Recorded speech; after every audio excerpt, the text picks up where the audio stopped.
Hey, everybody. Welcome to FL Teams and our USF Bulls show. We're going to make it a weekly show because why not? I want to do it, and the USF Bulls deserve it. Make sure you are subscribed to FLTeams.com or FL Teams on all the socials and on YouTube. Make sure to like, subscribe, comment. So, let us know what USF coverage we can bring you here on FL Teams. I'm your host, class of 09, Jeff Macolino here to talk about the this past week for your USF Bulls, and we'll talk about the game and what's coming up this next week for USF. Let's dive right in. USF improves to 3-2 with a big victory, conference victory on the road. It's been a while. 4 years almost since USF's won a conference game on the road. Some alum like myself are wondering when or if it would happen. Well, we knew it would happen eventually, but there were some dark days there. And, well, luckily some fans had the next play mentality that Coach Galesh talks about. And let's dive right into this game because it plays into this so much. This game had every opportunity to turn into a disaster for USF. USF goes on the road again, where they haven't won a game since 2019, October 2019, against ECU. Almost 20 games ago on the road. I think 13 in the conference. And you'll see the highlight here to my left. Sean Atkins muffs a punt, gives Navy a short field. They punch in a touchdown. The next USF possession, they have a fourth and about a half a yard, maybe a yard to go. They try a quarterback sneak, and the USF offensive line, maybe the only thing that I need to talk negatively about in this game or this team, doesn't get any push at all on the Navy defensive front. And Brown gets stuffed, giving Navy another very short field, leading to a 14-0 deficit on the road. And this is where all of us USF alum and fans who have been watching this team, especially in the Jeff Scott and the later Charlie Strong years, we're thinking this is where things get out of hand and this team crumbles. And I made this same comment against Rice when USF was about to go up 13 points, fumbled into the end zone, and then the next play was a touchdown. You went from going up 13 to being down by 1 in the third quarter, and I thought this team doesn't know how to win. It's going to crumble. And I was wrong last week, and boy, I was wrong this week. You may see the highlights if you're watching on video. If you're listening on audio, sorry you're missing out on the beautiful 88-yard touchdown pass from Byram Brown, who turned 19 the day before this game. To Sean Atkins, I mentioned him. He muffed the punt. He had a big day and made up for it. And this is where I do want to talk about that next play mentality that Brown and Atkins and Coach Galesh have been talking about. But those two, Brown and Atkins, talked about it after the game. That's what they preach on this team is the next play. And, coaches say a lot of things, frankly.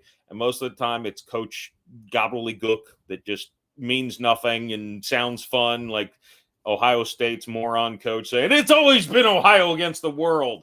I don't remember the last World War versus Ohio, but, if you say so, dude. But this is something that seems to have really seeped into these players' attitudes and these coaches' attitudes, just next play. And USF was down 14-0 and did not panic. They went down and had a long drive that led to a touchdown. They continued to just produce on offense. They had a couple mistakes. Look, Navy almost tied the game up on a Byram Brown fumble, which, again, you saw a sack that wasn't a fumble. But the offensive line needs to do a better job protecting the quarterback. That's undeniable. That needs to be fixed moving forward for this team to take the next step because coming into play, they had allowed 4.75 sacks per game. They were the third worst team in the country, FBS, in that regard. By the way, I hope you just noticed that touchdown catch. I'm going to talk about that later. But they were the third worst in the country in sacks allowed. They still allowed 4 to Navy in this game. They really need to clean that up and protect their superstar redshirt freshman quarterback, because Byram Brown can take this team to levels that we have not seen. He came into this game as the leading rushing quarterback in FBS, and he had negative 27 rushing yards in the game. And it meant nothing to USF that he didn't gain rushing yards. He was 26 for 34 for 338 through the air with 3 touchdowns, no picks. The only blemish was being sacked 4 times, which was frankly not his fault almost any of the time. Maybe not any of the times. I didn't do an advanced film review, but, from the eye check, from where I was watching, seemed like an offensive line problem more than him. The running game couldn't really get going in this game. Overall, again, the sack yardage, negative 36 yards in sacks, but still 44 for 97. So that it's not great rushing. That's actually terrible. Taking out the sacks, still not great. So the offensive line needs to improve. One thing I loved, I mentioned I'd talk about that touchdown catch by Michael Brown-Stevens, who had 4 for 48, and that beautiful touchdown where he had a great job competing for the ball, getting the feet in. That's I mentioned last week with Naeem Simmons having the breakout game, and he had 5 catches for 23. They were really tight on him in this game. But Sean Atkins, 4 for 116 and 2 touchdowns, balled out. He's been good at receiver all year. He made that mistake as a punt returner, and he more than made up for it. Coffrey Brown, look out for this guy. He's had a few big catches coming into this game. 7 for 80, including a nice contested catch over the middle. And Michael Brown-Stevens, 4 for 48 with a touchdown. USF last week, if you watched the show, I said I just worried about the receiver contributions. And it seems like, maybe we don't have to worry so much about that anymore. It looks like there are 3 or 4 guys between Simmons, Atkins, Brown, and Brown-Stevens. At least 4 guys. Jaden Alexis had a couple nice plays too. He had a 35-yard catch. Weston Wolf had a fumble, but he looks like he has some ability too. And again, of course, we have the guys in the backfield: Powell, Wright, Joyner, Dukes. There's a lot of talent on this offense, as you saw. Second straight 40 burger, easy for me to say, dropped on the opponents. The other big thing I want to talk about, penalties. USF was also 3rd worst in the nation coming into this game. Only 1 penalty. Playing against Navy, who just doesn't commit penalties. Navy committed 8 penalties to USF's 1. Huge job. Credit to Coach Galesh and this team. Again, aside from the offensive line, just to be fair, got to improve on the turnover game. USF fumbled 3 times, lost all 3. Also had the turnover on downs. I know that's not a turnover. Navy fumbled once. USF returned it for a touchdown. That helped Tramel Logan be named AAC Defensive Player of the Week. Well deserved, I must say. I'd like to see some more turnovers. Day Evans, heart and soul of the defense. He had a pick right there, dropped it. I know it's easy to say from your couch, right? It's so easy to say from your couch. But look, USF had a chance to give up on this game. They were down 14-0. They took the 21-14 lead, returned the extra point for 2 to go into halftime 23-20 after Navy had tied it up. By the way, Navy's those 3 drives to lead to points, and really the field goal in the second half, none of those were long drives. Those were all drives set up by offensive turnovers or special teams blunders. Until Navy's last touchdown, when it was 44-23 and they had a 68-yard touchdown pass. Navy did not drive the field. So USF's defense nothing to really critique, except maybe I'd like a turnover or two extra. But Todd Orlando, Kevin Patrick, and the whole coaching staff has done a tremendous side on the defensive side in getting this team ready to go. And things are looking up for the USF Bulls. This was just a team where losing had seemed to infect the program. Let's face it. If you're watching this, you probably love USF. I love USF. Losing had infected the football team. It was just in the DNA. And I know there's been a lot of transfers in and out this year with Galesh, but he's done something. And I know it's early. We're only 5 games in. We're 3-2.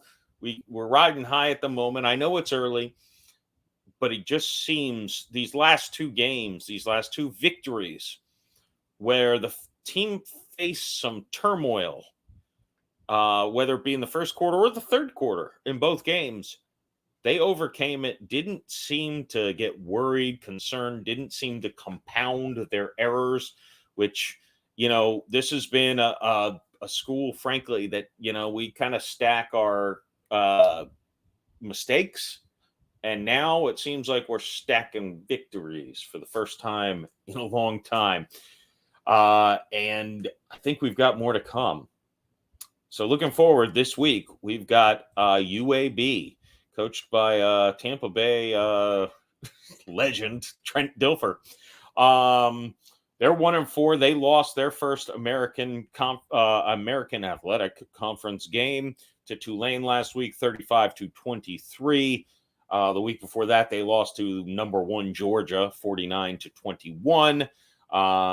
They're 1-4 though. Their only win, North Carolina A&T. They lost to Georgia Southern and the Louisiana Ragin' Cajuns. Given up in their losses 49, 41, 49, 35 points. I think USF might be in for another big offensive performance behind their stud true redshirt freshman quarterback. And again, they're starting to show they've got receivers who will step up and make plays, and they've gained confidence. They've got 3 guys in the backfield.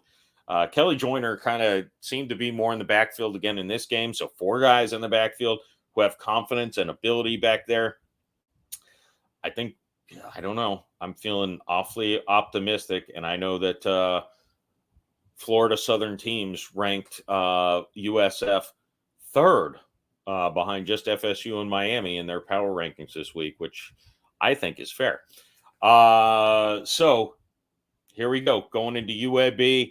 Then I hope everyone shows up October 14th for homecoming against Florida Atlantic, October 14th. It's at 3:30 p.m. If you're local, get to Raymond James Stadium. We're not going to have many more homecoming games there. So get there, root for this team. And frankly, you might be looking at a team that's going into the game only 2 wins away from bowl eligibility. And that's something, given what this program has gone through.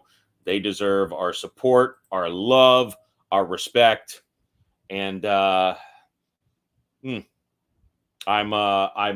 so proud to be a University of South Florida Bull.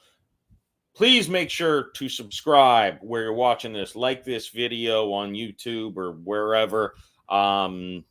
Please comment too. You can just comment with a little this thing. That's cool. Or you can comment with, is there anything else you'd like us to cover with USF, especially with USF football? Because I'm happy to. So, let me know what I can do, because I know there's only a handful of places that cover USF sports, and we'd like to provide something that people aren't. And I'm a USF football fan. I'll be honest. I'm not an unbiased person, so I need more USF content myself. So if I can create it, I guess that's good enough, right? So make sure you subscribe. Thank you.